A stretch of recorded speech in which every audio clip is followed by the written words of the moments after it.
Hey guys, it's Brandon. I was just doing a live Blitz game on ChessCube, and it was a fun game, and I tried to upload it, and then realized I forgot to hit the save button after all that recording. So rather than let that time go to waste, I think I'll just recap it real quick, because it was a fun game. My opponent was rated 2007, and my rating's 2000 even right now on ChessCube, so it's a pretty even matchup. So let's get to it. I played d4 standard, c6. This is sort of inviting this e4 move, and then probably d5 would follow, getting into the Caro-Kann. I play the Caro-Kann a lot as black, but I'm not particularly comfortable with it from the white point of view. So c4, and now the d5 move comes anyway, but this time we have what's known as the Slav defense. So knight c3, e6. Now it's the semi-Slav. Black creates this super solid pawn formation here with these pawns on e4, d5, and c6, and sort of dares white to try to break it down. Okay, it leaves this bishop a little bit bad, but later on, if black can try to exchange this bishop off or figure out some way to get it involved in the game, he'll be doing pretty well. e3. This is a pretty standard setup against the Slav. Getting the bishop out here to protect against, to recapture this pawn in case of d takes c. And the dark bishop will probably come into the game later after e4. After e4 is played, and it'll find life on this. It'll find life on this diagonal at some point. I guess possible also is developing it here to b2, but I'm no expert in Slav theory anyway. But in any case, he plays bishop b4, so now we sort of have like a Nimzo-Indian, and I don't think this is semi-Slav theory, but I'm not really sure. The idea of the Nimzo-Indian is to prevent white from getting the big pawn center with pawns on, all these squares here, c4, d4, e4. So this knight is pinned, and e4 is not possible because if e4 pawn just takes, and the knight can't recapture because it's pinned to the king. So that's the idea of the Nimzo-Indian. In exchange, black sometimes gives up this bishop, usually has to give up this bishop for this knight and double white's pawns. Sometimes white can avoid the pawn doubling by playing queen to c2 and recapturing here, but then loses time and stuff, but that's a different story. In any case, in this particular Nimzo-Indian, I'm not sure this works out particularly well, because after a3, b takes c, a bishop takes knight, pawn takes bishop, knight f6, I can just undouble my pawns, which I did here on c takes d5. He played this move, c takes d5. Probably e takes d5 would have been better, just so that it would free this bishop to come out. And still at the moment, this bishop is still blocked in behind his pawns. Anyway, knight f3, he played knight e4, attacking this weak c-pawn, queen c2, putting pressure on the knight and attacking the pawn. Okay, queen comes in, more pressure on this pawn. I could have played bishop to c2 if I really wanted to hold on to this dark square bishop, but I offered the dark square bishop because it's my bad bishop blocked in by all these pawns, and I don't mind going into a game where I have, this knight and this good bishop versus this knight and this bad bishop. Okay, he doesn't take it right away, he just develops bishop d3. Now I'm threatening this knight and winning a pawn. Bishop takes, pawn takes, queen takes. And so he solidifies that knight by playing f5, which is an interesting way to play this, and I see this a lot in these types of positions. And the idea is, if now bishop takes, then pawn takes. He's got a pawn on e5. I'll just show you here. It's a new variation. Pawn on e5. This knight has to move somewhere, and he'll castle, bring a rook to the f file, and probably play this move at some point and swing his rooks in and use this extra space given by this pawn here to launch some kind of kingside attack against my king. So that's why, and also I would be giving up my good bishop for this knight, even though it's a strong knight. I'm not particularly interested in that. So that's why after f5, I just played castles, and he played castles, and now I played the move c4. And the reason I decided to do that is because at the moment this c-pawn is backwards and it's on an open file. So that means it's a major liability for me. You can see that, well, at least somebody who plays chess like I do would be thinking about a plan involving a6, b5, really getting a bind on this c4 square, landing a knight maybe on the c4 here, or getting rooks in to the c-file and just, putting pressure on this pawn. That would certainly be the plan that I would be playing for in this position if I was black.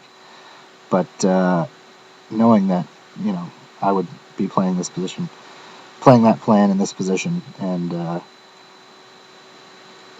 not wanting to have to put up with this weak c-pawn here, I just decided to get rid of it with tempo, okay, because the bishop hits the queen. So forcing this knight, well, not really forcing, but getting rid of this weakness, forcing him to do something about the queen. He decides to now take off the knight, and I offer a queen trade here. Maybe knight takes d4, d2 was better than queen takes d2, but I want this knight to sit here on this e5 hole at some point, which is also a drawback of having played f5. It's that this e5 square is a real hole in his position. So he played d takes c4. Now I think maybe he was playing for a trick. I can't play queen takes queen right away, because after queen takes queen, knight takes queen, he's defending the c-pawn. So I can't take the c-pawn with the bishop. So bishop takes is comes first, and now he decides against the queen trade. He plays queen to c7. Okay. I'm not sure about that move. I think maybe he was hoping for some kind of discoveries or something on the bishop.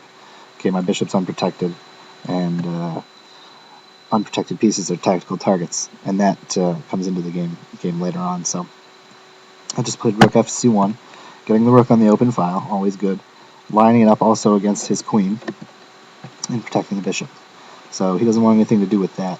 He plays queen to f7, and I spent a little bit of time here considering moves involving, attacking this pinned and weak e5 pawn, which is, of course, can't move because then the queen, and stuff with like knight g5, but it didn't really look particularly promising, so I just decided to get my other rook, into the game on a semi-open file. A little bit of pressure on the b pawn. He plays b6.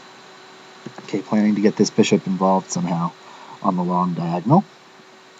Okay, that's good. It's taken 18 moves now. Well, not quite. It's taken, now we're into move 17, and he's only sort of considering this development of this bishop, which is still sitting on the home rank. So that's sort of the downside of this system that he played in the opening. Yeah, this bishop is still trying to find its place.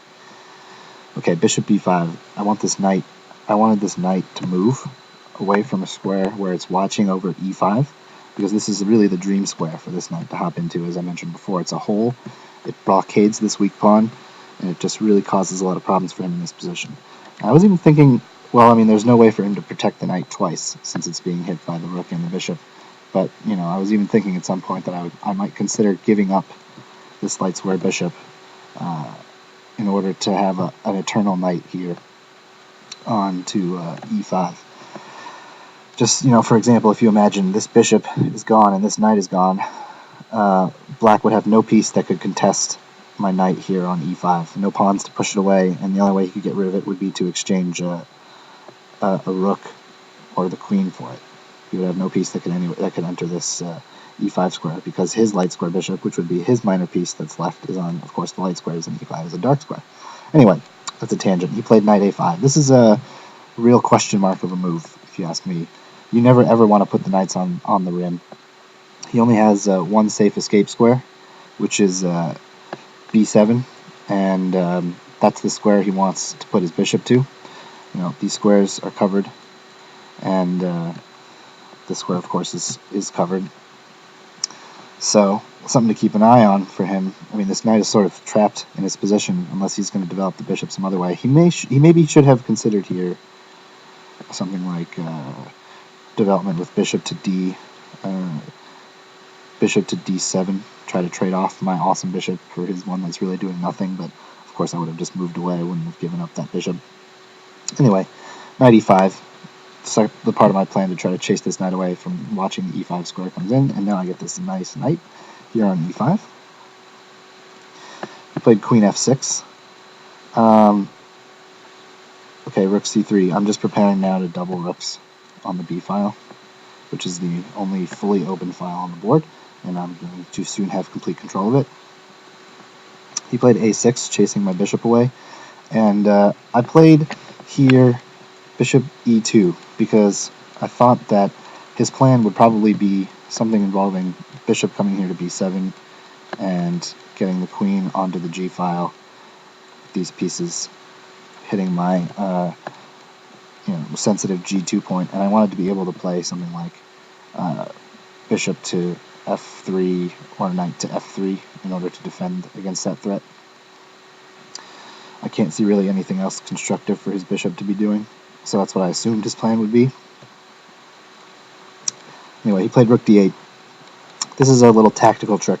He's threatening here to play queen takes knight, because if I were to do something like, say, h3, just a nothing move, then queen takes knight, pawn takes queen, and then my queen hangs at the end of that, also with pressure on the bishop.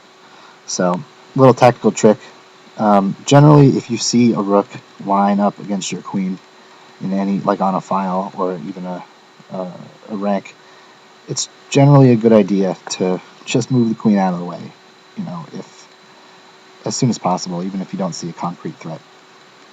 But anyway, in this case, there is a concrete threat, so I just played queen to b2, putting pressure on this point b2.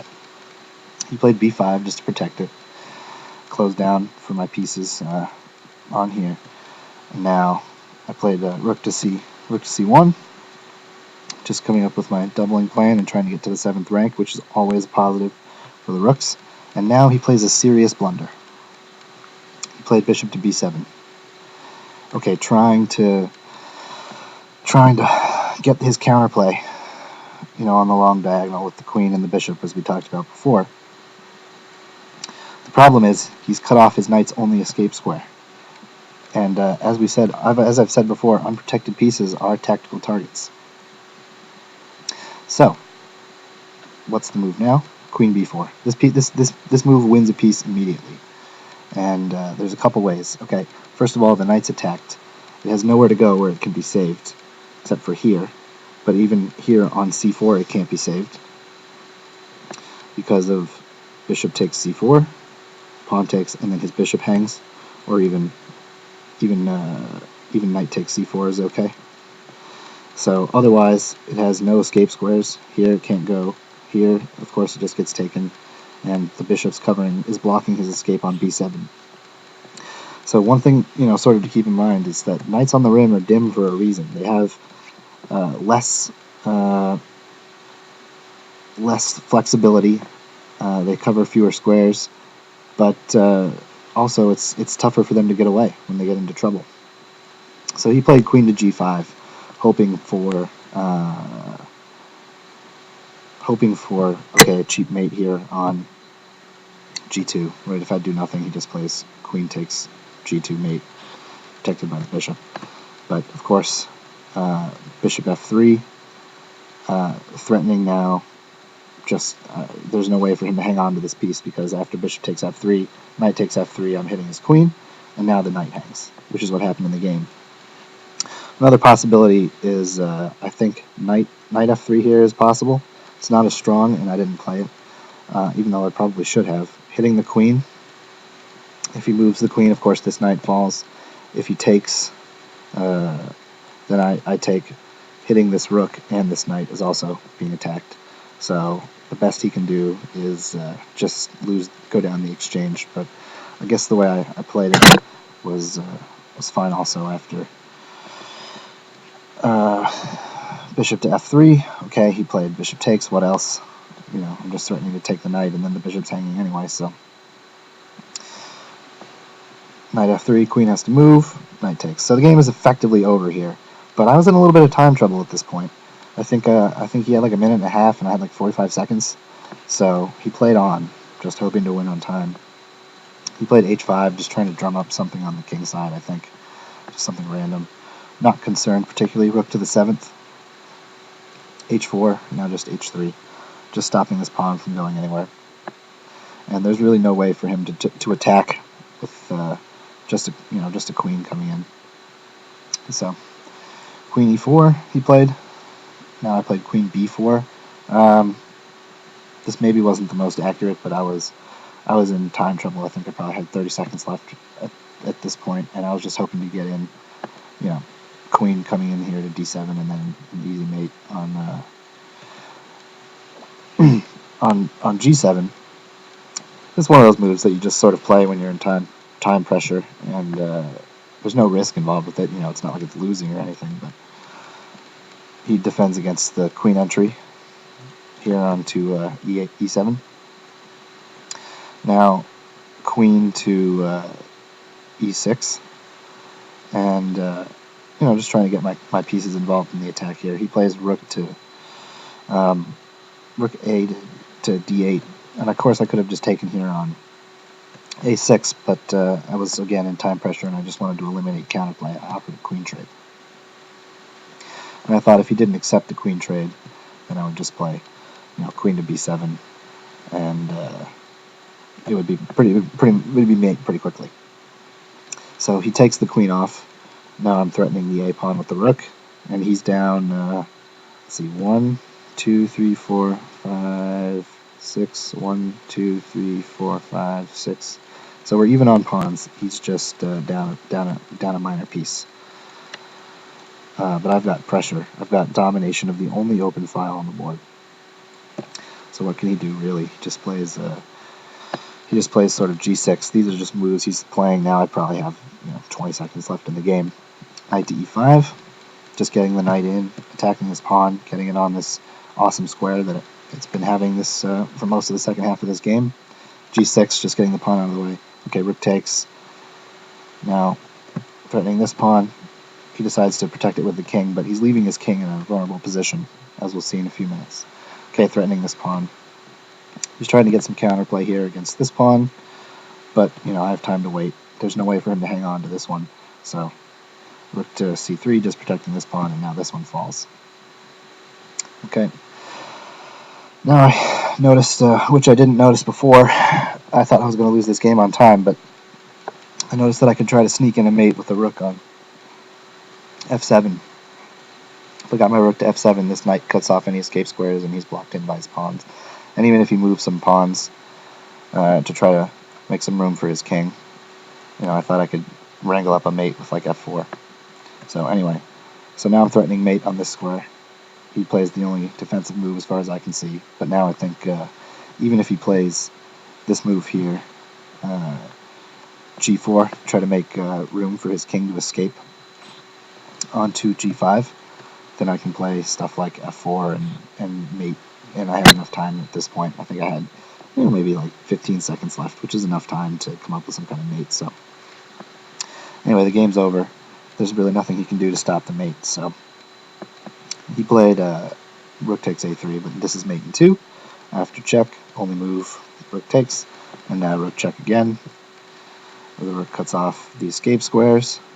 It's protected by this awesome knight on e5, and of course the only square that's not covered by the rook is covered by this knight. So that was an interesting game. Just a blunder by my opponent, leading to him losing a piece. But also, the reason that we say you don't want to be you want to put your rooks on the open files is because when I got into this position and I'm completely dominating the c file, my rooks are just ready to just pounce on his position and when the time's right. And you can see that, when it came down to it, he didn't have anything to cover it, and all of a sudden I've got a rook on the 7th rank. Really just hurting his pieces and hurting his position, which is of course severely weakened anyway. But in any case, an interesting game. So just I guess a recap. We had a Slav Nimzo Indian mix, and he put pressure on c3 early in the game, and I decided to get rid of this weakness, and he opted against the queen trade. So still figuring out what to do with his light square bishop, meanwhile giving up this nice e5 square for my knight. Okay,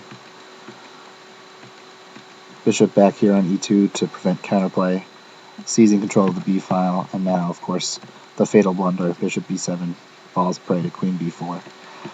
So there's nothing for him to do. Really, it's lost at this point. He can only play on my time troubles. So anyway, hope you guys enjoyed that game, and I think this is sort of taking me more time to do just this one video than I would normally do a few Blitz games. But in any case, over the next couple days, I think I've got some nice master games that I'm going to be annotating, and probably some live Blitz. So hope you guys enjoyed that, and we'll see you next time.